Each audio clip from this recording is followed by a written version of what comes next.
I know for a fact, if they decided right now to say, fuck Instagram, it doesn't exist anymore, about 95% of people that think that they're popping will not exist anymore. Their sole existence depends on one thing.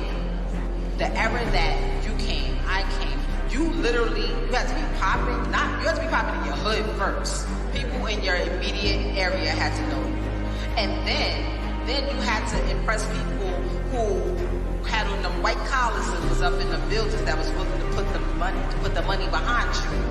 Now, anybody with a phone can say that they are artists. There's no artist development, there's no structure, there's no anything. And the execs, they're just looking for a quick lick. If you can make a song, they don't care how you're gonna feed your family next year. I could name 5 artists right now at the top of my head that last year was at the top of the charts, was getting paid the highest on tour, and they don't exist. I'm gonna be honest with y'all, I had 2 million followers, and I was working for somebody else in the shoe store. Right?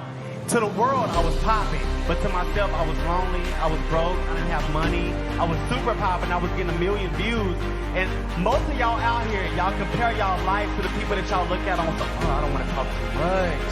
Am I talking too much? Go ahead, man. Okay. You guys compare your life to the people that are on social media getting millions and millions of views, but I was once one of those people that had 2 million followers. And I was broke, I was lonely, I didn't have a team, I didn't have people that believed in my craft. You know what I mean? So it's all about building a team.